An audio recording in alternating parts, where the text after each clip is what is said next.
అక్కడ ఉన్నటువంటి కాంగ్రెస్ దొంగలు ఈ దేశాన్ని ముక్కలు చేయాలని కోరుకునేటటువంటి యూనివర్సిటీలో వాళ్ళని సమర్థించేటటువంటి రాజకీయ నాయకులు సిగ్గుల. కాశ్మీర్ అనేది ఒక రగులుతున్న కాస్ట్ సరిగ్గా హ్యాండిల్ చేయలేకపోవడం వల్ల కాశ్మీర్ నుంచి హైదరాబాద్ దాకా వచ్చింది.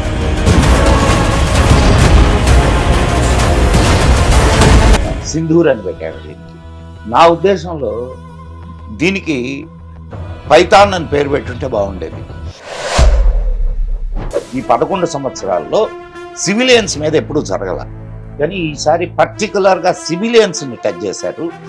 అది ప్రత్యేకంగా హిందూ హే yeah ముసల్మాన్ Hindu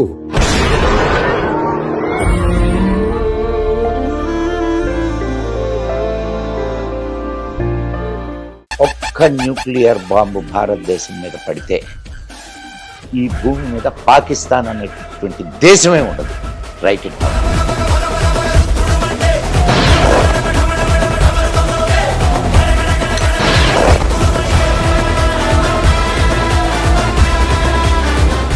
Before I heard that there was an Operation Sindoor work happened in the last night, which was taken the revenge of our 27 families. Modi గారు మా కోసం ఎంతో చేస్తున్నారు.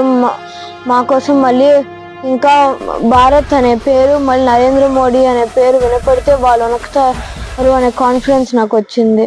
ఆఫీస్ అయ్యి ఏడ్చాడు. నా కుటుంబంలో 14 మంది చచ్చిపోయారు. ఇంకొకరిని చంపడానికి నువ్వు సిద్ధమైనప్పుడు నువ్వు చావడానికి కూడా రెడీగా ఉంటుంది. ఓన్లీ టెర్రరిస్ట్ని మాత్రమే టచ్ చేశారు, ఆర్మీని టచ్ చేయాల.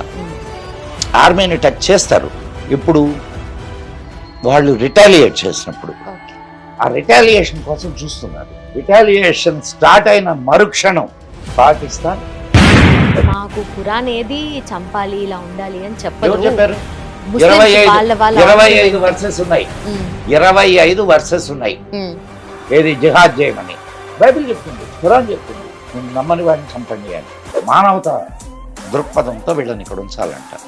ఇప్పుడు కాశ్మీర్ అబ్దుల్లా అంటే కూడా వాళ్ళ ఇంటికి వాళ్ళు కొంపలోకి పంపించాలి వీళ్ళందరినీ. దొంగ దేశం ఏదో ధర్మసత్రం అనుకుంటున్నారు. ఒక్కొక్కరిని గుడ్డలిప్పి తనాలమ్మా. పాకిస్తాన్ జిందాబాద్ అన్నోళ్ళని నడి రోడ్లో గుడ్డలిప్పి తనాలా. కాశ్మీర్ని నువ్వు తీసుకొని కదా ఇంత పెట్టావు. ఇంకా నువ్వు ప్రైమ్ మినిస్టర్ అనేటటువంటి ఇది నీకెక్కడిది? నిన్ను నమ్మిన గాంధీని కొట్టాలి. నా శవం మీదనే ఈ దేశం రెండుగా చీలుతుంది అన్నటువంటి వాడు గాంధీ. మరి ఈ దేశం చీలడానికి ఎందుకు ఒప్పుకున్నాడు? వాళ్ళు ఎవరో అన్నారు కదా, ఇది రామ మందిరాన్ని కూలుస్తామని. నీ అమ్మ స్థలం యువత అన్నదన్నావు కదా, దాని అమ్మ గట్టిగా మాట్లాడుతున్నా. See Pakistan is not a state, it's an idea. So ఐడియాని చంపాలి ఇప్పుడు. Welcome to Hit Talks. నేను లుంబిని బూచల. ఇవాల్టి మన guest highly intellectual and highly knowledgeable person. History, అందులోనూ మోస్ట్ ఇంపార్టెంట్లీ ఇండియన్ హిస్టరీ ఆయన special interest. Most popular person Madan Gupta garu. Recent Pahalgam అటాక్కి రిటాలియేషన్గా మన ఇండియన్ డిఫెన్స్ కండక్ట్ చేసిన మిసైల్ ఎయిర్ స్ట్రైక్స్ గురించి ఆయనతో మాట్లాడదాం. హలో సార్, నమస్కారం. నమస్తే అమ్మా. Thank you so much for coming sir. Thank you so much for giving your valuable time. So first of all me voice వినగానే ఆ షార్ప్నెస్ ఇలా తగులుతుంది. And most importantly me videos చూసినప్పుడు మీ భాషా పరిజ్ఞానం, అట్ ద సేమ్ టైం జ్ఞానం, అవన్నీ కూడా ఇలా సర్క్యులేట్ అవుతున్నాయి in the all media channels I must say. And బేసిక్గా మీతో హిస్టరీ రిలేటెడ్ కానీ థింగ్స్, ఏన్షియంట్ హిస్టరీ గురించి, ఏన్షియంట్ కానీ మెడివల్ కానీ మోడర్న్ కానీ డెఫినెట్లీ అన్ని టచ్ చేయాలని ఉంది నాకు. బట్ బిఫోర్ దట్ ఇప్పుడు మనం కలిసిన సినారియో ఇస్ ఎంటైర్లీ డిఫరెంట్. ఏదైతే ఆపరేషన్ సింధూర్ జరిగిందో, సో దాని గురించి అంతటా కూడా చర్చించుకుంటున్నారు. అండ్ పహల్గామ్ అటాక్కి రిటాలియేషన్గా ఏదైతే ఇండియన్ డిఫెన్స్ చేసిందో, సో దీని గురించి స్పెషల్గా మీ మాటల్లో వినాలనుకుంటున్నాను సార్. తప్పకుండా అమ్మా. మొట్టమొదట ఒకటి, నా వాయిస్ నువ్వు అన్న దాంట్లో నాది కాదు, అది భగవంతుడు ఇచ్చింది. ఓకే ఓకే, కాబట్టి ఆ క్రెడిట్ గోస్ టు హిమ్. ఇకపోతే ఇప్పుడు నువ్వు అడిగినటువంటి దీనికి చాలా పెద్ద చారిత్రక నేపథ్యం ఉందమ్మా. 1947 నుంచి ఉంది. అది కాశ్మీర్ అనేది ఒక రగులుతున్న కాష్టం. దాన్ని ఆజ్యం పోస్తూ ఇక్కడి దాకా తీసుకొని వచ్చారు. ఇంత ముందు ఉన్నటువంటి గవర్నమెంట్లు ఏవైతే ఉన్నాయో వాటి అంటే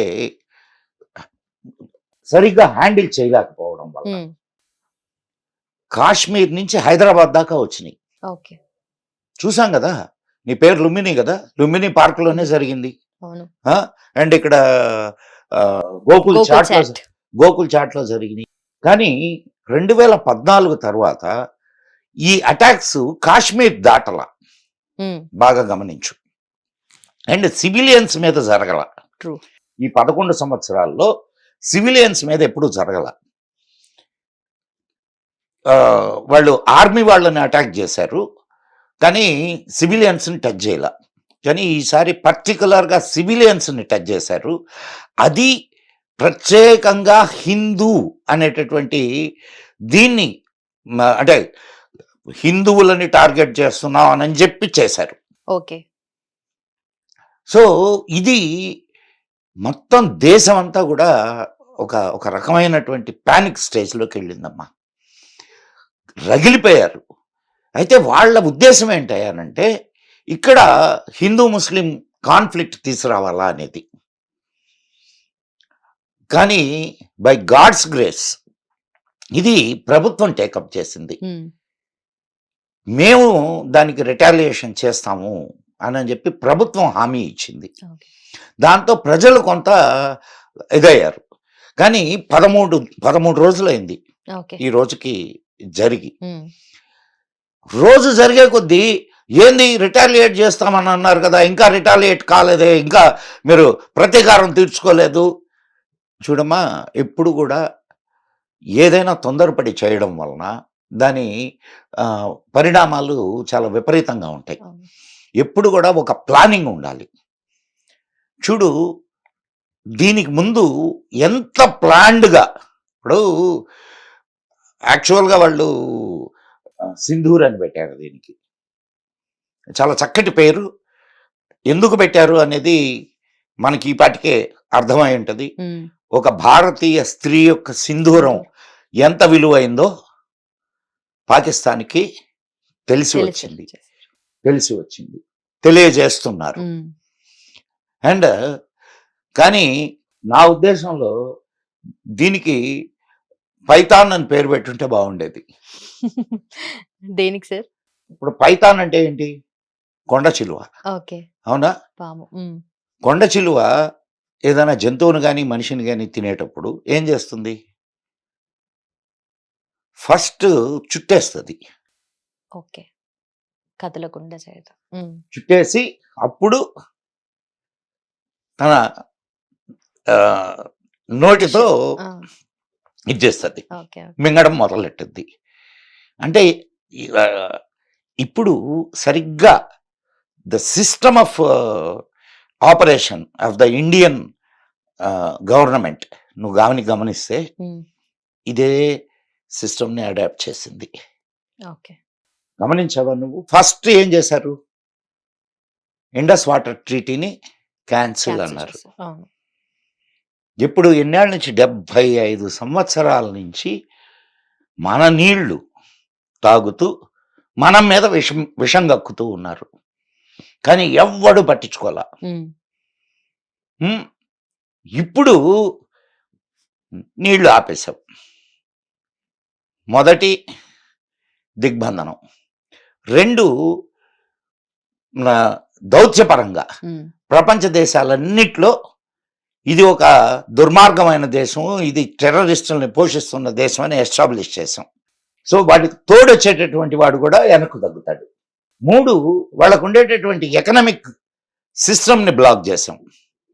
మన దేశం నుంచి పోయేటటువంటి వీటిల్ని బ్లాక్ చేసాం. అండ్ IMF లోన్ రాకుండా మాట్లాడుతున్నారు. సో ఎకనామికల్గా బ్లాక్ చేసాం. ఇన్ని రకాలుగా బ్లాక్ చేస్తూ ఒకవైపు బెలూచ్ లిబరేషన్ ఫ్రంట్ బిఎల్ఎఫ్ని హ్యాండిల్ చేస్తున్నాం. ఇంకొక వైపు తెహ్రీకే తాలిబాన్ పాకిస్తాన్. ఎటువైపు నుంచి మన ఆఫ్ఘనిస్తాన్ నుంచి అది, బెలూచిస్తాన్ నుంచి ఇది. ఓకే. అండ్ అటు సముద్రం వైపున మన ఫ్లీట్స్ అన్ని వెళ్ళినాయి. ఇటు బార్డర్స్ లో మన సైన్యం నిలబడ్డారు. ఇప్పుడు చెప్పమ్మా నాకు, ఈ మాత్రం సమయం తీసుకోదు వీటన్నిటికీ? Definitely sir. అసలు ఇంకొంత సమయం తీసుకున్నా మనం ఆశ్చర్యపోవాల్సిన పనిలే. ఓకే. ఎందుకనంటే అదొక రోగ్ కంట్రీ, దాని దగ్గర డబ్బులు లేవు. ఏ కంట్రీకి వాళ్ళ మినిస్టర్ వెళ్ళినా, వాళ్ళ ప్రైమ్ మినిస్టర్ వెళ్ళినా బొచ్చు చేత్తో పట్టుకొని పోతాడు అడుక్కు తినడానికి, బాబో మాకు సహాయం చేయండి అని. ఈ మధ్య చాలా వాటి మీద జోకులు కూడా వచ్చినాయి. షబాజ్ షరీఫ్ బొచ్చు పట్టుకొని, అంతకుముందు వాడికి కూడా ఎవరు, అటువంటి కంట్రీకి ఇప్పుడు ఏ కంట్రీ వాళ్ళతో ఉన్నది చెప్పు నాకు? అవి కూడా ఒక రోగ్ కంట్రీసే. ఏది టర్కీ ఒకటి, ఇటు మొన్ననే మలేషియా. ఈ మొన్న మలేషియాకి బాగా దెబ్బతీసాం మనం.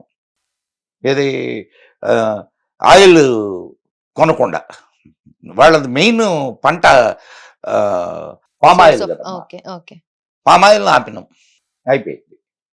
ఇప్పుడు మళ్ళా ఆడు తోక జాడిస్తున్నాడు, తోక కత్తిరిస్తే సరిపోద్ది. మరి భారతదేశానికి ఉండేటటువంటి పెద్ద అడ్వాంటేజ్, అతి పెద్ద దేశం, 150 కోట్ల మంది ప్రజలు, అండ్ అన్ని రకాల సాధనా సంపత్తులు కలిగినటువంటి దేశం. ఇంతకుముందు 3 యుద్ధాలు జరిగినప్పుడు కూడా మన చేతుల్లో ఓడిపోయింది. అప్పుడు అసలు ఇంత సాధనా సంపత్తి లేదు మనకి. ఇప్పుడు మనకి విపరీతమైన సాధనా సంపత్తి ఉంది. టెక్నాలజికల్ రక్షణకు కావలసినటువంటి అనేక రకాలైనటువంటి ఆయుధాలు ఉన్నాయి మనకి. టెక్నాలజీలో మనలతో పోటీ పడగలిగినోడు ఎవడు లేడు. అన్ని రంగాల్లో మనం ఆర్థికంగా మనం 5వ స్థానంలో ఉన్నాం. ఇటువంటి దేశంతో పెట్టుకుంటే ఏమవుతుంది? అది అవుతుంది ఇప్పుడు. బట్ మనం ఇండియా అంటే అన్ని యాంగిల్స్ లో డెవలప్మెంట్ అనేది మనం చూస్తున్నాం. ఈ పాయింట్ ఆఫ్ టైంలో over a period of time మనకు ఆ డెవలప్మెంట్ అనేది కనిపిస్తూ వస్తుంది. అంటే ఏదో ఒక డిస్టర్బెన్స్ క్రియేట్ చేయాలి, ఏదో ఒక రకంగా పోక్ చేయాలి అన్నట్టుగా పాకిస్తాన్ ప్రతిసారి కూడా ఇలాంటి అటాక్స్ చేస్తుంది. వెనుక చైనా హస్తం ఉంటుందమ్మా. డెఫినెట్లీ. ఎందుకనంటే కారణం ఏంటంటే చూడు, ఇప్పుడు చైనా ఆర్థిక వ్యవస్థ చాలా దిగజారుతూ ఉంది, రోజు రోజుకి తగ్గిపోతూ ఉంది. అండ్ దాని యువాన్ ప్రైస్ కూడా పడిపోయింది. సో ఇటువంటి సమయంలో వాళ్ళ దేశంలో ఉన్నటువంటి పరిశ్రమలు వెళ్ళిపోవడానికి సిద్ధంగా ఉన్నాయి. ఇంకా వెళ్ళిపోతే నెక్స్ట్ ఆల్టర్నేటివ్ ఏంటి వాళ్ళకి? ఒక పెద్ద మార్కెట్ ఉన్న దేశం, అండ్ చౌకగా లేబర్ దొరికేటటువంటి దేశం, ప్రశాంతమైన దేశం.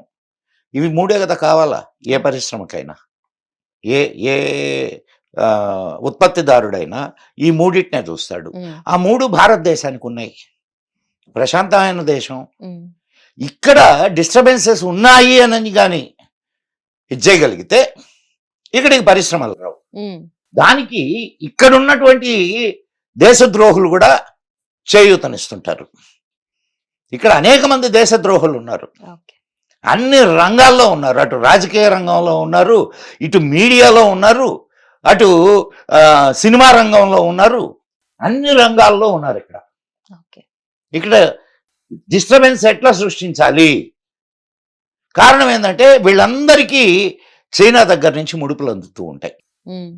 సో వీటిలన్నిటినీ జాగ్రత్తగా ఇది చేసుకొని చైనా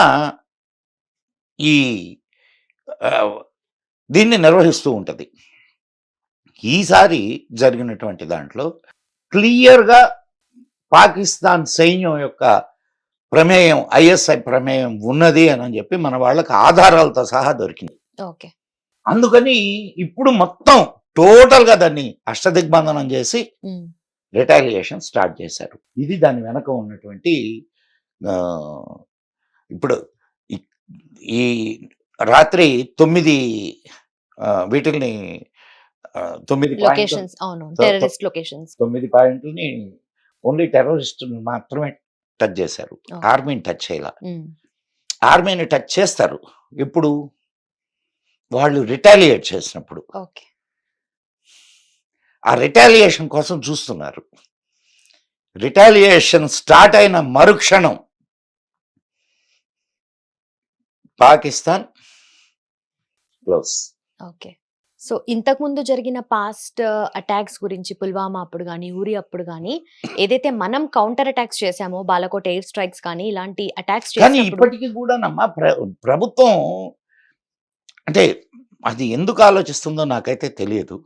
బహుశా ఇంటర్నేషనల్ ఇవే ఉంటాయి, కొన్ని స్టాండర్డ్స్ ఉంటాయి. ఆ స్టాండర్డ్స్ని వదులుకోవడానికి మన దేశానికి ఇష్టం లేదు. ఓకే. ఇప్పుడు దీనికి మూలం ఎవరు?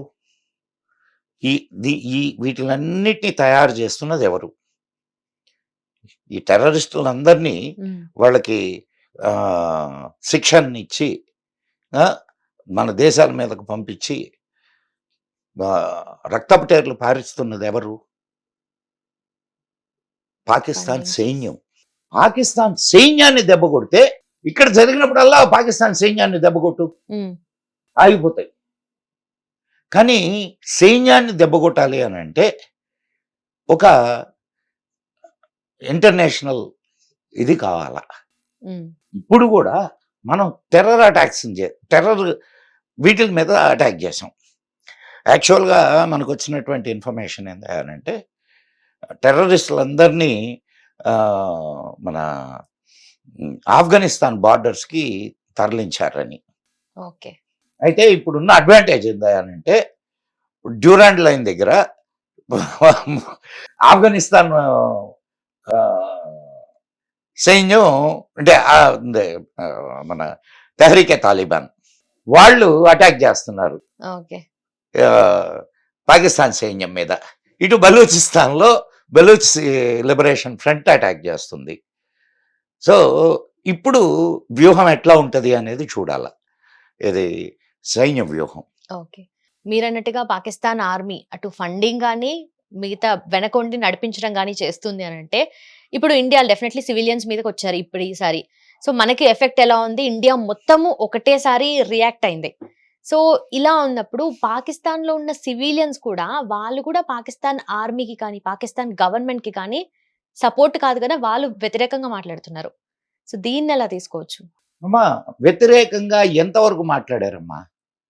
నిన్నటి దాకా కొంతమంది, ఇప్పుడు ఎవరో కొందరు వ్యతిరేకంగా మాట్లాడచ్చు, కానీ నువ్వు వాళ్ళ మీడియా వాళ్ళంతా చూస్తే భారతదేశాన్ని ఎరగదీసేస్తాం, భారతదేశాన్ని మా దగ్గర న్యూక్లియర్ బాంబులు ఉన్నాయి, వేస్తే నాశనం అయిపోతాయి, రక్తపు టేర్లు పారిస్తాం, ఇన్ని మాట్లాడలేదా మనం? ఇప్పుడు మాకు చిన్నప్పుడు మేము కథ వినేవాళ్ళం. ఏంటి అనంటే, ఒక మంచి ఫైర్మన్, వాడికి ఒక సంఘటనలో కాళ్ళు పోయింది. కాళ్ళు పోతే వాడు ఇంకెట్లా బతకాలా, అందుకని ఊరి బయట ఒక ప్లాట్ఫామ్ వేసుకొని ఆడ కూర్చొని వచ్చే వాళ్ళని బెదిరిస్తుండేవాడు. రాయ్, నేను లేస్తే మనిషిని కాదు, నేను లేస్తే మనిషిని కాదు, లేస్తే మనిషిని కాదు అని, డబ్బులు వేయండి అని భయపడి డబ్బులు ఇచ్చేవాళ్ళు. కాళ్ళ మీద కాళ్ళు లేవన్న సంగతి తెలియకుండా పైన గుడ్డ కప్పుకునేవాడు అనమాట. లేస్తే మనిషిని కాదు, వీళ్ళు లేస్తే కదా. పాకిస్తాన్ పరిస్థితి అది. ఇది లేస్తే మనిషిని కాదు, లేస్తే మనిషిని కాదు అని చెప్తుంటది. వేయడానికి కాళ్ళు లేవాడ, తినడానికి తిండి లేదు, ఉపయోగించడానికి ఆయుధాలు సరైనటువంటి ఇవి లేవు. నిన్న 2 ఫ్లైట్లు పడిపోయినాయి తెలుసా నీకు? ఒకటి F-16 అండ్ 17, ఒకటి చైనాది, ఒకటి అమెరికాది. యుద్ధం మొదలే కాలేదు, 2 ఫ్లైట్లు. నేను ఇందాక ఒక ఆర్మీ మేజర్తో మాట్లాడుతుంటే ఆయన చెప్పాడు, చైనా ఫ్లైట్లు చెత్త ఫ్లైట్లు సార్ అయ్యి, ఓకే. దానికి సరి అయినటువంటి నావిగేషనల్ సిస్టమ్ లేదు, దానికి అసలు అది దేనికి పనికిరాంది కాబట్టి వీళ్ళకి ఇచ్చారు సార్ అని. ఓకే. వాళ్ళ నావిగేషన్ సిస్టమ్ వాళ్ళకి దేనికి పనికిరావు కాబట్టి పాకిస్తాన్కి ఇచ్చారని. ఓకే. సో పాకిస్తాన్ దగ్గర ఉన్నటువంటి నిన్నగాక మొన్న ఒక ఇన్ఫర్మేషన్ వచ్చింది, వాళ్ళ ఈ జలాంతర్గాములు 2 జలాంతర్గాములు పనిచేయడం, they are under repair. Okay. So పరిస్థితి ఏంది? సో ఇప్పటికైనా వాళ్ళు కళ్ళు తెరిచి వీటిలన్నిటినీ కంట్రోల్ చేసి, ఇప్పుడు చూడమ్మా, ఇప్పుడు మనం అనౌన్స్ చేసిన తర్వాత వాడు హఫీజ్ సయీద్కి 4 అంచెల ఆర్మీ రక్షణను కల్పించింది. 4 అంచెల రక్షణ. ఒక టెర్రరిస్ట్కి 4 అంచెల రక్షణ కల్పించారు అని అంటే ఇంకా ఎంత ఎదవ దేశం అది. ఇప్పుడు బికారి వాళ్ళు అడుక్కు తినడానికి బొచ్చ కూడా లేదు ఇప్పుడు. అటువంటి పరిస్థితుల్లో ఇంకా టెర్రరిజాన్ని వాళ్ళు కాపాడుకోవడమే కదా, టెర్రరిజాన్ని కాపాడుకోవడం అంటే వాళ్ళు అది కళ్ళు అంటే నువ్వు బాగుపడాలా అనుకునేటటువంటి స్టేట్ కాదమ్మా. ఓకే. దాన్ని పూర్తిగా నాశనం చేస్తే గానీ భారతదేశం ప్రశాంతంగా నిద్రపోలేదు. సార్, దీన్ని మనము ఇప్పుడు టెర్రరిస్ట్ ని వాళ్ళు కాపాడుతున్నారు అని అంటున్నారు కదా, ఇప్పుడు మనకు డెఫినెట్లీ వాళ్ళు టెర్రరిస్ట్లే, మనకి ఎప్పటికైనా ముప్పు ఉంది వాళ్ళ దగ్గర నుండి. మరి పాకిస్తాన్ కి అక్కడ వాళ్ళు కాపాడుతున్నారు అంటే వాళ్ళ పర్పస్ ఏంటి అసలు? అంటే వాళ్ళేం ఎక్స్పెక్ట్ చేస్తున్నారు? కాదమ్మా, ఇది మీకు ఒక విషయాన్ని మనం ఇది చేసినప్పుడు కూలంకషంగా చర్చించాలి. అటు యూకే, ఇటు యుఎస్, ఈ 2 తమ సొంత ప్రయోజనాల కోసం వీళ్ళకి డబ్బులు ఇచ్చి టెర్రరిజాన్ని స్టార్ట్ చేయించింది. ఓకే. నిన్న వాళ్ళ మంత్రి కూడా అదే కదా చెప్పాడు, యూకేలో 30 ఏళ్ళ నుంచి మీకోసం కదా సాకుతా ఉండమని. అంటే దాని అర్థం ఏంటి? ఇప్పుడు అది పాము కొండ చిలువైంది, దాన్ని వదిలించుకోలేరు, ఉంచుకోలేరు. కాబట్టి అట్లా కొనసాగించాల్సిందే, ఇట్ట మనం వెళ్ళి నాశనం చేయాల్సిందే, దానికి వేరే ఇంకొక మార్గం ఏం లేదు. కానీ ఇక్క చూడాల మన దేశ పరిస్థితి, దేశం ఎలా రియాక్ట్ అవుద్ది అనేది. ఈ 9 లొకేషన్స్ మీద జరిగిన air strikes 24-25 missile air strikes జరిగాయి అండ్ 70 మంది టెర్రరిస్టులు ఎవరైతే ఉన్నారో వాళ్ళు చనిపోయారు అండ్ 60కి పైగా wounded ఉన్నారు అండ్ మేబీ ఇప్పటికి ఫిగర్ మారిపోయి ఉండొచ్చు. బట్ అంటే ఇది ఎంత వరకు దీంట్లో కూడా మేజర్ లీడర్స్ ఎవరైతే ఉంటారో, టెర్రరిస్ట్ లీడర్స్ ఎవరైతే ఉంటారో ఇద్దరు చచ్చిపోయారు. ఓకే. సో వాళ్ళ బ్యాక్గ్రౌండ్, వాళ్ళ దాని గురించి ఇప్పుడు వాడు హఫీజ్ సయీద్ ఏడ్చాడు, నా కుటుంబంలో 14 మంది చచ్చిపోయారు అని. సో ఇంకొకరిని చంపడానికి నువ్వు సిద్ధమైనప్పుడు నువ్వు చావడానికి కూడా రెడీగా ఉండు. Very simple law, what ever you give you will get the same. కర్మ ఎవరిని వదలదమ్మాయి. అంటే మనం కొంచెం ఆధ్యాత్మిక మార్గంలోకి వెళ్ళి మాట్లాడుకుంటే కర్మ అనేది ఖచ్చితంగా నువ్వు చేసిన కర్మకు రిటాలియేషన్ ఉంటుంది. అటాక్ తర్వాత ఎందరు చచ్చిపోలేదమ్మా, ఎందరు లీడర్స్ చచ్చిపోలేదు. ఏది టెర్రరిస్ట్ లీడర్స్ చంపుతున్నారు, చేస్తున్నారు. ఇది వాళ్ళ యొక్క మానసిక స్థితి అమ్మా. నువ్వు జాగ్రత్తగా గమనిస్తే దిస్ ఇస్లామిక్ టెర్రరిజం ఎటువంటిది అని అంటే ఫస్ట్ జిహాద్ అంటారు. అంటే వేరే మతస్థులు ఎవరైతే ఉంటారో వాళ్ళందరినీ చంపేస్తూ వచ్చారు. ఇప్పుడు నీకు పాకిస్తాన్లో అదే పరిస్థితి.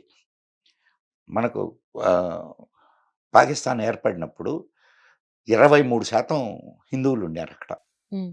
ఇప్పుడు 0.5% ఏమో ఉన్నారు. ఏమయ్యారు వాళ్ళందరూ? అందరూ చంపబడ్డారు, మతం మార్చబడ్డారు, చంపబడ్డారు. సో జిహాద్ అయిపోయింది. నెక్స్ట్ ఏంది? ఇప్పుడు చంపడం అలవాటు పడిన వాడికి ఏముంటుంది నెక్స్ట్? చంపుతూనే పోతుంటాడు. వాళ్ళని వాళ్ళే చంపుకోవడం మొదలుపెట్టారు. ఉమ్, ఏది సున్నీలని, షియాలని, అహ్మదియాలని, వాళ్ళలో వాళ్ళకు డిఫరెన్సెస్ మళ్ళీ. వాళ్ళలో వాళ్ళు కొట్టుకు చేస్తున్నారు కదా. ఉమ్, సో ఇది ఇప్పుడు క్యాన్సర్ అమ్మాయి తనను తానే తినేస్తూ ఉంటుంది, తన శరీరాన్ని తానే తినేస్తూ ఉంటుంది. అదే పరిస్థితి పాకిస్తాన్ది. Okay Pakistan is a cancer. Sir, end of the day purpose అంటూ ఒకటి ఉంటది కదా, స్టార్ట్ అయిన పర్పస్ వేరు, అది కంటిన్యూ అవుతుంది, ఎండ్ అనేది ఉండదా? అంటే పర్పస్ దేని మీద వాళ్ళు కంటిన్యూ చేస్తున్నారు అసలు, ఆన్ వాట్ ఎవరు? Basis? Pakistan only religion basis అనుకో. ఇందాక ఒక మంచి మాట విన్నాను నేను. See Pakistan is not a state, it's an idea.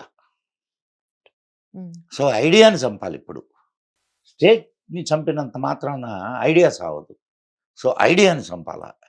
ఐడియాని చంపడం అంత సులభం కాదు. It takes lot of time. First ఇట్లా ఇది చేసుకుంటూనే పోవాలా. వార్ ఇస్ ఫర్ పీస్ అమ్మా. నీకు తప్పని పరిస్థితుల్లో వార్ అనేది ఎప్పుడు కూడా లాస్ట్ ఆప్షనే. కానీ ఎన్నేళ్ళు ఇలా భరిస్తూ పోతావు? దీనికి అనేది ఒక అంతం అనేది ఉండాలి కదా. ఆ అంతం లేకుండా ఎక్కడి దాకా వెళ్తావు? ఎంతమంది నీ వాళ్ళని చంపుకుంటూ కూర్చుంటావు? మీరు అన్నట్టుగా ఐడియాని చంపాలి అని అన్నారు కదా sir, what is the idea sir? ఇదే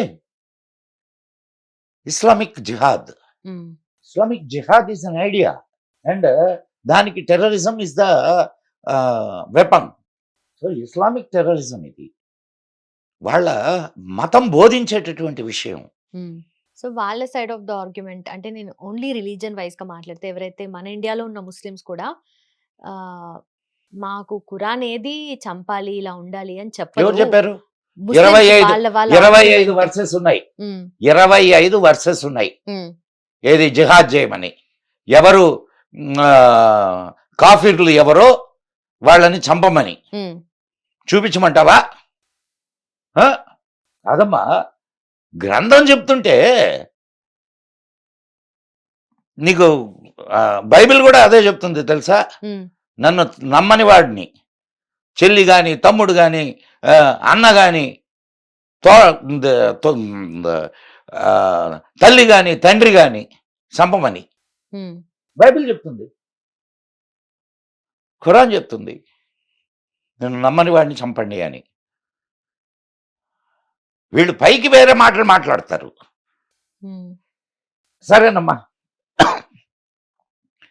మరి చంపమని చెప్పదు. చంపుతున్నటువంటి వాళ్ళందరూ ఎవరు? వాళ్ళ సైడ్ ఆఫ్ ద ఆర్గ్యుమెంట్ నేను చెప్తున్నాను sir. అవునమ్మా, Just ఇప్పుడు నువ్వు చంపుతున్న వాళ్ళు ఆ. ముస్లిమ్స్ ఉన్నారనుకుందాం, ఆ. ముస్లిమ్సే వాళ్ళు, బట్ చంపుతున్నది ముస్లిమ్స్ నా హిందూస్ నా రిలీజన్ వైజ్ గానే చూస్తున్నారు నేను జనాలు చంపింది అన్నట్టుగా. హిందువులనే కదా. అవును, అదైతే నిజమే. మరి అవును. ఇక్కడ జరగడం లేదా? ఉమ్, ఇక్కడ నిన్న ముర్షిదాబాద్లో, బెంగాల్లో ముర్షిదాబాద్లో ఎవరిని చంపారు? హిందువులనే కదా చంపింది. అవునా కాదమ్మా? నువ్వు మతం శాంతి మతం శాంతి మతం అని చెప్పుకుంటే సరిపోద్దా? ఆచరణలో ఎక్కడ? ఉమ్, వాళ్ళని నేను తప్పు పట్టడం లేదమ్మా. వాళ్ళు వాళ్ళ మత గ్రంథం చెప్పినట్టు నడుస్తున్నారు. వాళ్ళ మత గ్రంథం ఇదే చెప్పింది. ఓకే. కాబట్టి నువ్వేమి వాళ్ళ వైపు నుంచి మాట్లాడితే లేదు సార్, నేను వాళ్ళతో కూడా నీకు తెలియదు మాట్లాడడం కాబట్టి జరిగింది. వాళ్ళు ఇది చెప్పారు నీకు. నేను ఇప్పుడు నేను ఏది సైడ్స్ తీసుకోను. వాళ్ళు చెప్పింది ఏంటంటే, మీలో ఉన్న చెడుని అంతం చేయాలి, అది జిహాద్ చెప్తుంది అని వాళ్ళు చెప్పారు.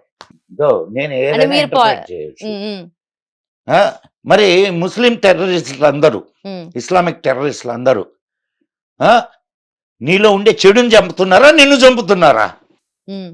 చెప్పమ్మా. మనుషుల్ని ఆ చంపుతున్నారు మరి? end of the day. మరి ఏది కరెక్ట్? ఉమ్, చూడు, నీ నీ ఒక్కటే గుర్తుపెట్టుకోమ్మాయి, నేను మతానికి విరుద్ధంగా మాట్లాడడం లే. భారతదేశంలో హిందువులు మెజారిటీ ఉన్నంత వరకు మాత్రమే ఇక్కడ సెక్యులరిజం ఇవన్నీ ఉమ్, చెల్లుబాటు అవుతాయి. హిందువులు మైనారిటీలు అయినటువంటి మరుక్షణం సెక్యులరిజం లేదు, ఇంకొకటి లేదు, అందరూ నరకబడుతూ పోతారు. ఇది జరుగుతున్న సత్యం, జరిగిన సత్యం. నిన్నగాక మొన్న బంగ్లాదేశ్లో జరిగిందా లేదా? అక్కడ ఎవరైనా టెర్రరిస్టులు వచ్చి చంపారా? కామన్ పీపుల్ వెళ్ళారు. సందేశ్ ఖల్లీలో ఏం జరిగింది? ఎవరు చంపారు? కామన్ పీపుల్ కదా అక్కడ హిందువుల్ని చంపింది. ముర్షిదాబాద్లో కామన్ పీపుల్ కాదు హిందువుల్ని చంపింది. బంగ్లాదేశ్లో చంపుతున్నది కామన్ పీపుల్ కాదు. చెప్తే సరిపోద్దమ్మా, ఆచరణలో ఉండబల్లా. నీ ప్రశ్నకి సమాధానం దొరికినట్టేనా? దొరికింది సార్, దొరికింది. అయితే ఇప్పుడు న్యూక్లియర్ బాంబింగ్ గురించి మాట్లాడుతున్నారు. ఇప్పుడు మళ్ళీ debate around nuclear bombing. Okay, రెండు రెస్పెక్టివ్ నేషన్స్ ఏవైతే ఉన్నాయో అవి కూడా 2 న్యూక్లియర్ నేషన్సే. బట్ ఒక్కసారి పాకిస్తాన్ మేము న్యూక్లియర్ బాంబ్ మీరు అన్నట్టుగా ఇందాక లేస్తే మనిషిని కాదు ఒక సైనికుడు చెప్పిన మాట ఇప్పుడు నీకు చెప్తా. నాకు ఇంతకు ముందుగానే చెప్పాడు, ఇప్పుడు నీకు చెప్తా. ఒక్క న్యూక్లియర్ బాంబు భారతదేశం మీద పడితే ఈ భూమి మీద పాకిస్తాన్ అనేటటువంటి దేశమే ఉండదు. Right it down. మన వాజ్పేయి గారు కూడా ఇదే మాట చెప్పారు ఇంతకు ముందు. సో దాని గురించి మనం భయపడ. అండ్ మోర్ ఓవర్ వాళ్ళ టెక్నాలజీని గురించి మనం భయపడాల్సిన అవసరమే లేదు. ఇంకొకటి, వాళ్లకు ఏవియేషన్ మీద అస్సలు పట్టు లేదు. అక్కడ లేయగానే ఇక్కడి నుంచి కొడతారు మనోళ్ళు. సో అండ్ ఇంకొకటి, వాళ్ళు ఈ న్యూక్లియర్ బాంబులు వాళ్ళు పేల్చిన చోటే అవి పేలొచ్చు. కాబట్టి వాళ్ళ టెక్నాలజీ, వాళ్ళ దీని గురించి మనం ఆలోచించాల్సిన పని లేదు, భయపడాల్సిన పని లేదు. అమ్మ ఈ టెక్నాలజీలు ఇవన్నీ ఏమీ లేనప్పుడు 1971లో 93,000 మంది పాకిస్తాన్ సైనికుల్ని మన వాళ్ళు లొంగ తీసుకున్నారు. అనడం కంటే వాళ్ళు లొంగిపోయారు మనకి.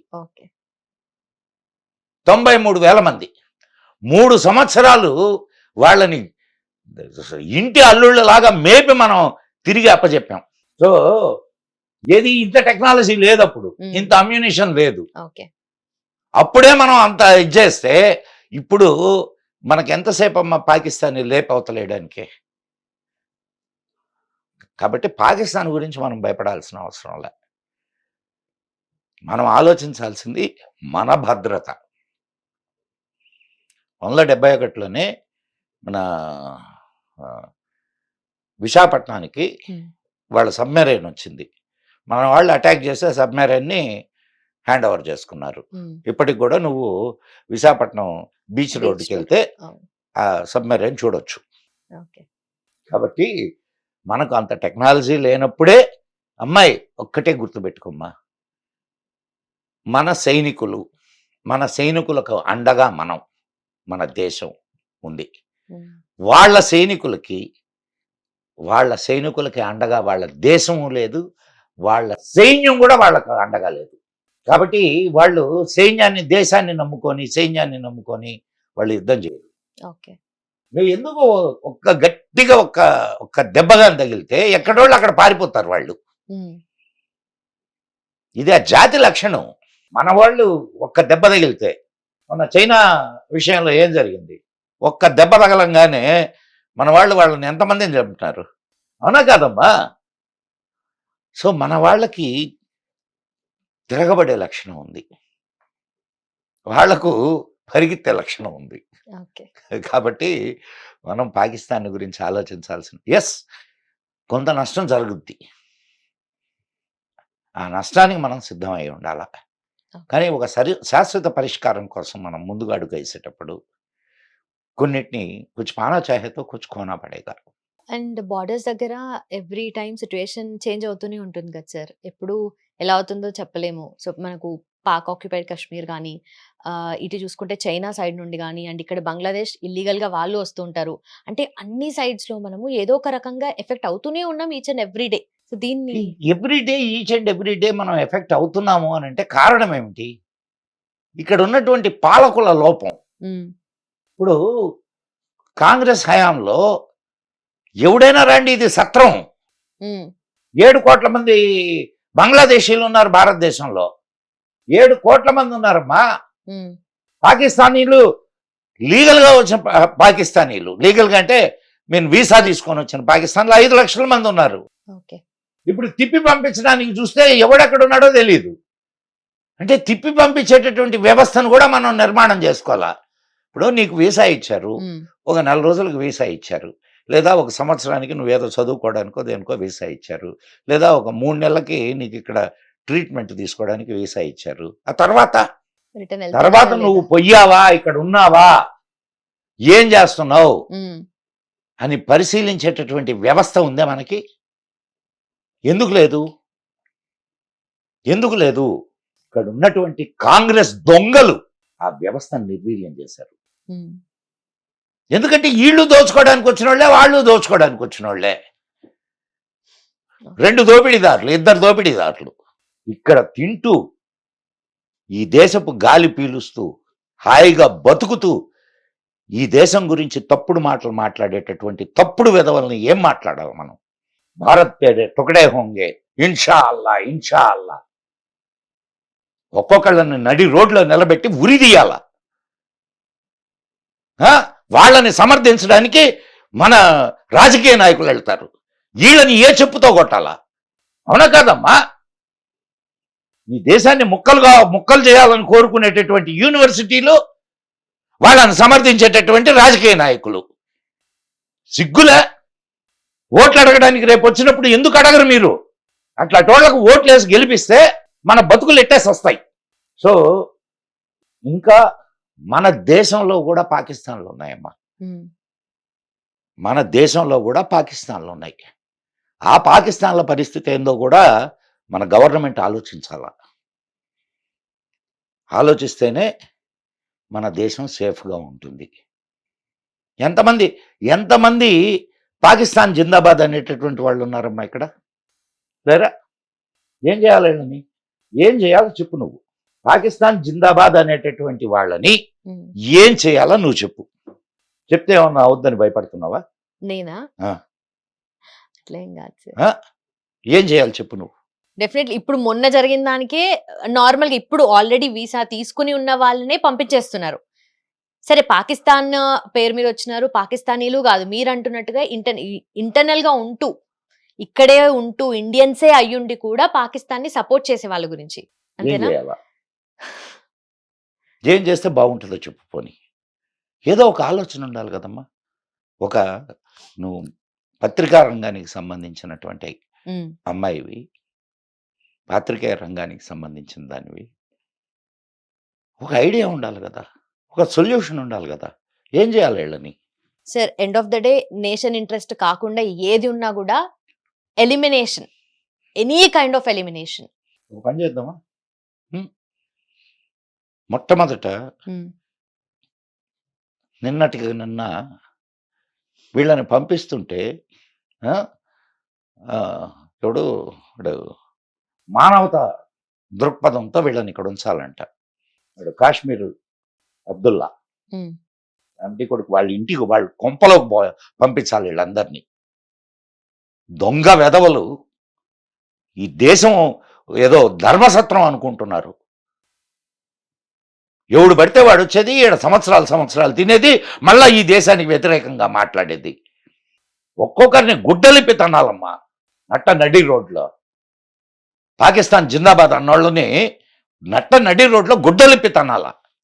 దేశం మీద ప్రేమ లేదు, దేశం అంటే గౌరవం లేదు. ఇదేదో లాడ్జీలాగా, పోనీ లాడ్జీ కంటే కనీసం అద్దెన్నా కడతారు, ఇక్కడ అది కూడా కట్టరు. కరెంటు ఫ్రీ, రేషన్ ఫ్రీ, వైద్యం ఫ్రీ, ఎడ్యుకేషన్ ఫ్రీ, అన్నీ ఫ్రీ. కానీ పాకిస్తాన్ జిందాబాద్. మీరు చెప్తుంటే ప్రైమ్ మినిస్టర్ నరేంద్ర మోదీ గారు బిఫోర్ లాస్ట్ ఇయర్ అనుకుంటాను, independence day or republic day speech లో చెప్పారు దట్ మనము రైట్స్ గురించి మాట్లాడతాము, ఇండియన్స్ గా మన రైట్స్ గురించి మనం అడుగుతాం, తప్పులేదు, కానీ we have to prioritize our duties అని చెప్పి. అమ్మాయి, మన వాళ్ళల్లో ఎంతమంది పోయి నేరుగా ఓటేస్తున్నారమ్మా? అది మాత్రం ఎంతమంది పర్సెంటేజ్. నీవు పర్సంటేజ్ ఆఫ్ ఓట్స్ ఎంత ఓట్ పర్సంటేజ్ చెప్పు నాకు? 60%, 65%.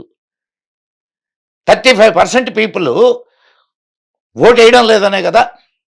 ఏం హక్కు ఉంది వాళ్ళకు మాట్లాడడానికి? నువ్వు ఓటేస్తే నీకు హక్కు ఉంటుందమ్మా. You will have right to ask. Yes, నేను ఓటేసాను, నేను అడుగుతున్నా. ఓటేయవు, ఓటేయడానికి బద్ధకం. అబ్బా ఎండుగా ఉంది, మళ్ళా బయటకు వచ్చి ఇదిగో ప్రభుత్వం అట్ట చేస్తుంది, ప్రభుత్వం ఎట్ట చేస్తుంది. మనం ఎప్పుడైనానమ్మా మన డ్యూటీని మనం నిర్వర్తించి అప్పుడు ప్రభుత్వాన్ని ప్రశ్నిద్దాం. మన డ్యూటీని మనం చేయం. అదే ఆయన చెప్పింది. నేను పోయినసారి ఒక ఇట్లానే ఇంటర్వ్యూకి వెళ్తే యాంకర్ని అడిగా, నువ్వు ఓటేసావా అని. నేను ఓటు వేయలేదు సార్ ఇప్పుడు దాకా. నీకు యాంకర్గా నిలబడేదానికి అర్హత ఉందా అని అడిగా. ఒక బాధ్యత గల పౌరురాలి, నీకు ఇష్టం లేదు, నోటా మీద నొక్కు. అవునా కాదమ్మా? మన బాధ్యత మనకున్నది కదా. ఇప్పుడు నువ్వు ఒక పాత్రికేయురాలుగా నీ బాధ్యత ఏంటి? నిజాలని వెలికి తీయడం. నేను నిజాలను వెలికి తీస్తా, ఓటు మాత్రం వేయను. ఎట్లా? చాలా మంది ఉంటారు సార్, అది నిజంగా చాలా very basic thing to do. మనం వేసుకోవాల్సిన ప్రశ్న లుంబిని, ఇప్పుడు నిన్ను నువ్వు విమర్శించుకోలేకపోతే, నిన్ను నువ్వు ప్రశ్నించుకోలేకపోతే నువ్వు రేపు ఇక ఏం సాధిస్తావు? కాబట్టి ముందు కానీ ఈ సమయం అది డిస్కషన్ కాదు. ఈ సమయంలో ప్రజలందరూ ప్రభుత్వానికి తోడుగా నిలబడాలి, సైన్యానికి తోడుగా నిలబడాలి. అండ్ ప్రభుత్వం ఇచ్చేటటువంటి ఆజ్ఞలను మనం ఖచ్చితంగా పాటించాలి. ఇప్పుడు కొన్ని సెక్యూరిటీ మెషర్స్ని ప్రభుత్వం చెబుతుంది. ఏది మీరు siren civil defence mock drill టైంలో, అవును, దాంట్లో చెప్పేటటువంటి వీటిలన్నిటిని కూడా మనం పాటించాలి. బ్లాక్ నైట్ ఇది చేసినప్పుడు లైట్లన్నీ ఆర్పేసి ఇట్లా చీకట్లో ఉండండి ఒక పూట, ఏం కాదు ఈ దేశం కోసం. ఏదైనా ఒక అన్ఎక్స్పెక్టెడ్ ఇది జరిగింది, వెళ్ళండి అక్కడ సేవ చేయండి, సహాయం చేయండి. సైరన్ మోగింది, ఒక అంటే సురక్షితమైన ప్రాంతాలకి వెళ్ళి రక్షించుకోండి మిమ్మల్ని మీరు. ఓకే సార్, ఇలాంటి టైంలో డెఫినెట్లీ అంటే మనకు చాలా ఇయర్స్ పాటు ఇప్పుడు మనము ఏవైతే ఎఫెక్ట్స్ మనం ఇప్పుడు చూస్తున్నామో ఒక్కసారి జరిగింది కాదు, over a period of time ఇది అవుతూ వస్తున్నాయి. అండ్ పాస్ట్లో జరిగిన ఫ్యూ మిస్టేక్స్ వల్ల అని చెప్పి మీరు ఆల్రెడీ స్టార్టింగ్లోనే మెన్షన్ చేశారు, కొంతమంది తీసుకున్న డెసిషన్స్ వల్ల అని చెప్పేసి. సో ఈ పాయింట్ ఆఫ్ టైంలో ఇలా జరుగుతున్నప్పుడు అట్లీస్ట్ ఇంతవరకు మనం ఇంత యునైటెడ్గా ఉండడానికి మన ప్రీ ఇండిపెండెంట్ ఎరా ఏదైతే ఉందో అక్కడ ఉన్న లీడర్స్ మనకు మేజర్గా గుర్తు రావాలి కదా సార్ ఆ టైం పాయింట్ ఆఫ్ టైం. భారతదేశంలో ఒక ప్రత్యేకంగా హిందువులు ఒక అద్భుతమైనటువంటి ఇది, వాళ్ళు సమయాన్ని బట్టి మద్దతునిస్తూ ఉంటారు. కానీ దాన్ని అలసుగా తీసుకొని నీ ఇష్టం వచ్చినట్టు పరిపాలన చేస్తే కరెక్ట్ కాదు కదా. అది జరిగింది ఇంతకుముందు. ఓకే, నిజమే. అప్పుడు ఎందుకు గమ్ముకున్నారు హిందువులు? ఇప్పుడు కూడా గమ్ముకున్నారు. ఎక్కడైనా హిందువులు తిరగబడ్డట్టు నీకు దాఖలాలు ఉన్నాయమ్మా? అవునా కదా? ఎస్, నేను నీకు ఓటేశా, నీ బాధ్యత నన్ను రక్షించడం. సో కర్తవ్యాల్ని ఆలోచించేవాడు హిందువు, డ్యూటీల్ని ఆలోచించేవాడు హిందువు. కాబట్టి మీ ఆటలు సాగుతున్నాయి. అండ్ అదే మెన్షన్ చేసినట్టుగా ప్రీ ఇండిపెండెంట్ ఈ ఎరాలో మనకి ఎవరైతే లీడర్స్ ఉన్నారో వాళ్ళ వల్ల మనకు ఈ అట్లీస్ట్ ఫ్రూట్స్ మనం ఇప్పుడు ఏవైతే ప్రీ ఇండిపెండెంట్ ఎరాలో ఉన్న లీడర్స్ ఎవరో చెప్పమ్మా నాకు. సార్ మనకు ఒక ఇద్దరు పేర్లు చెప్పు. Vallabhbhai Patel garu and of course Subhash Chandrabose garu. Vallabhbhai పటేల్ని ప్రైమ్ మినిస్టర్ ఆఫ్ ఇండియాగా ఎందుకు చేయలేదమ్మా? అంటే there a debate around it sir again చెప్పు end of the day. So comfort the debate. Yes sir. So అప్పుడు ఉన్న ఏవైతే సర్కమ్స్టాన్సెస్ లో జవహర్ లాల్ నెహ్రూ అంటే మొత్తము ఏదైతే క్యాబినెట్ మీటింగ్ అదంతా జరిగిందో అందరూ కూడా వల్లభాయ్ పటేల్ గారికి సపోర్ట్ చేశారు. ఆయనకి అన్ని ఓట్స్ వచ్చాయి. ఇన్ఫాక్ట్ గాంధీ గారు మాత్రమే ఓకే జవహర్ లాల్ నెహ్రూ ఉంటే బెటర్, ఈయన ఉంటే బెటర్ అండి. అప్పుడు డిసైడ్ చేయడానికి exactly sir, let me complete. you are you to decide ఆయన when ఓన్లీ డిప్లొమాటిక్ టైస్ లో మాత్రమే.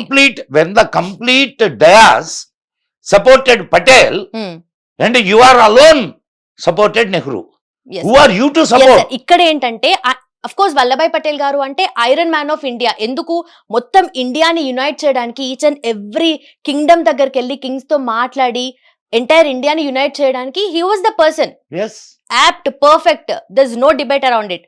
కాకపోతే అదే పర్సన్ ప్రైమ్ మినిస్టర్ గా ఉంటే అంటే అక్కడ ఒక వాళ్ళ argument I'm not no side ఉంటే అప్పుడు మనకు ఇంటర్నేషనల్ టైస్ ఏవైతే ఉన్నాయో ఆఫ్ కోర్స్ యుఎన్ ఏదైతే టైస్ ఏం జరిగినాయి నెహ్రూ టైంలో? మనకు రావాల్సినటువంటి వీటో పవర్ దొబ్బింది యుఎన్ఎస్సీలో. అది వచ్చిన తర్వాత ఎఫెక్ట్ అది అంటే బిఫోర్ దట్ ఇది అంటే కాదమ్మా, అది చైనాకి ఇవ్వమని తమరే కదా ఆదేశించారు. అమెరికాను కోరాడు కదా చైనాకి ఇవ్వమని. ఏది శాశ్వత సభ్యత్వం ఎందుకు వదులుకున్నావు నువ్వు? మనకు బాయ్ బాయ్ నువ్వు అంటున్నావు కదా చీనీ బాయ్. 1962లో బాగా బాయ్ బాయ్ అన్నారుగా. 1962 యుద్ధం కారణం ఏంటి? ఎవడు కారణం? కాశ్మీర్ దీనికి కారణం ఎవరు? ఇప్పుడు ఇన్ని సంస్థానాల్ని విలీనం చేసినటువంటి వల్లభాయ్ పటేల్ని కాదని కాశ్మీర్ని నువ్వు తీసుకొని కదా ఇంత పెట్టావు. ఇంకా నువ్వు ప్రైమ్ మినిస్టర్ అనేటటువంటి ఇది నీకెక్కడిది? నిన్ను నమ్మిన గాంధీని కొట్టాలి. నా శవం మీదనే ఈ దేశం రెండుగా చీలుతుంది అన్నటువంటి వాడు గాంధీ. మరి ఈ దేశం చీలడానికి ఎందుకు ఒప్పుకున్నాడు? అసలు 14 మంది నిర్ధారించినటువంటి వ్యక్తిని కాదని నీ ఒక్కడి ఇష్టంతో ఎందుకు నువ్వు ఏర్పాటు చేశావు? గాంధీ నెహ్రూ అంత మగోడని నీకు తెలుసా? పటేల్ కాదనే? పటేల్ అంత సమర్థుడు కాదనే? చెప్పమ్మా. మీరు చెప్పండి సార్, ఎందుకు గాంధీకి పర్సనల్ ఇంట్రెస్ట్ జవహర్ లాల్ నెహ్రూ చేయడానికి? దీనికి అంతటికి all these people are agents of British. నేను అనడం కాదు ఈ మాట, సుభాష్ చంద్ర బోస్ అన్నాడు. బ్రిటిష్ వాళ్ళ చెప్పులు నాకే కుక్కలు కాంగ్రెస్ వాళ్ళని. నేను అన్న మాటలు కాదు ఇవి, సుభాష్ చంద్రబోస్ అన్న మాటలు. ఆయన కంటే నీకు నాకు ఎక్కువ తెలుసా? చెప్పమ్మా. అంటే మనం ఇప్పుడు ఇక్కడ కూర్చొని మాట్లాడుతున్నాం అంటే అక్కడ అప్పట్లో ఏం జరిగింది ఏంటనేది వాళ్ళు. మరి సుభాష్ చంద్రబోస్ ఎవరు బయటకు పంపించారు? ప్రెసిడెంట్ గా ఎన్నికైనటువంటి సుభాష్ చంద్రబోస్ ఎందుకు వెళ్ళిపోయాడు? వెళ్ళిపోయి ఈ మాట మాట్లాడాడు అంటే దాని అర్థం ఏంది? అంటే he knows the facts. So నీకు హిస్టరీలోకి వెళ్తే అది ఇంకొక అండ్ ఎస్ సార్, డెఫినెట్లీ అది డిఫరెంట్ సెషన్ అయిపోతుంది మనకి. అండ్ ఆల్సో సార్, మీరు అన్నట్టుగా మన దగ్గర ఉన్న టెక్నాలజీకి పాకిస్తాన్ గురించి మనం అసలు డెఫినెట్లీ భయపడాల్సిన అవసరం లేదు. బట్ ఏన్షియంట్ ఇండియాలో మనకున్న టెక్నాలజీ ఇస్ ఎంటైర్లీ డిఫరెంట్ కదా సార్. సో దాని గురించి చెప్తారు ఒక్కసారి? చూడమ్మా, టెక్నాలజీ అనేది ఆనాటి టెక్నాలజీ ఆనాటిది. ఇప్పుడు ఆనాటి టెక్నాలజీ ఏముందో నీకు తెలియదు, కానీ ఎట్లా వర్క్ చేసిందో నీకు తెలుసు. ఓకే, నీకు దాన్ని ఎలా తయారు చేశారనేది నీకు తెలియకపోవచ్చు, కానీ దాని ఎఫెక్ట్ ఎలా ఉండింది అనేది నీకు తెలుసు. నువ్వు మహాభారత యుద్ధం తీసుకున్నా, రామాయణంలో రామరావణ యుద్ధం తీసుకున్నా, నీకు దాని ఎఫెక్ట్ ఎట్లుండేదో మనకు కళ్ళకు గట్టినట్టు చెప్పారు. కానీ ఆ టెక్నాలజీ ఏంది అనేది నీకు తెలియదు. కానీ అట్లని టెక్నాలజీ లేదా, లేకపోతే ఆస్ట్రాలజీలో మన వాళ్ళు అన్ని గొప్ప విషయాలు ఎట్లా కనుక్కున్నారు చెప్పు నాకు. హెలియోసెంట్రిక్ సిద్ధాంతాన్ని కనుక్కుంది మనోళ్ళేనా? సూర్య కేంద్రక సిద్ధాంతము. భూమి తన చుట్టూ తాను తిరుగుతూ సూర్యుడి చుట్టూ తిరుగుతుంది చెప్పింది మనోళ్ళేనా? సూర్యుడికి కాంతి వేగాన్ని కనుక్కుంది మనోళ్ళేనా? ఇవన్నీ ఎట్ట కనుక్కున్నారు? If there is no technology, there is technology, but you don't know that technology. And కణాదుడు అణుశాస్త్రం ఎన్ని రసాయనిక శాస్త్రం ఉంది, అణుశాస్త్రం ఉంది. అండ్ త్వరలో నా పుస్తకం రాబోతుంది. ఓకే. అపూర్వ Very nice. భారతం అని నా ఓకే. పుస్తకం రాబోతుంది.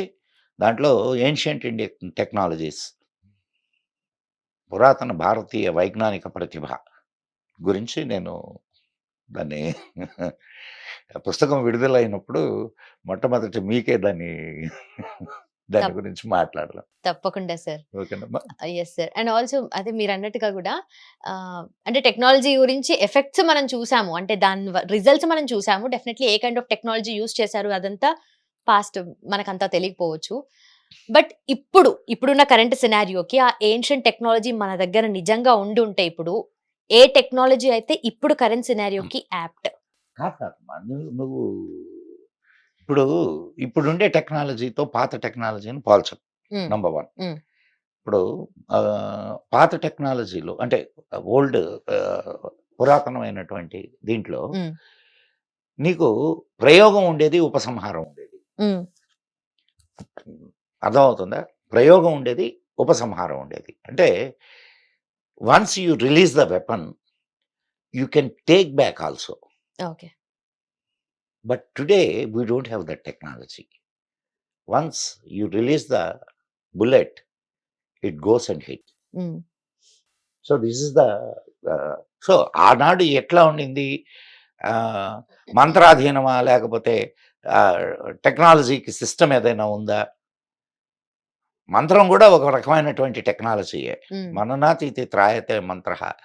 మంత్రము అనేది sound related energy. Okay.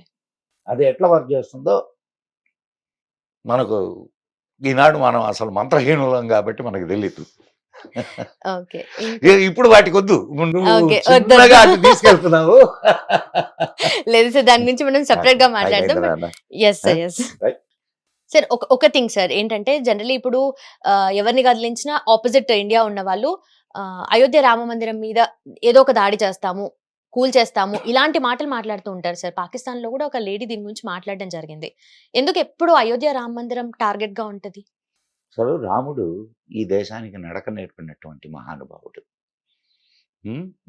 And ఈ మనకు స్వాతంత్రం వచ్చిన తర్వాత అమ్మాయి మన చరిత్రని ఎవరు రాశారు చెప్పు? మొట్టమొదటి మన ఎడ్యుకేషనల్ మినిస్టర్ ఎవడు?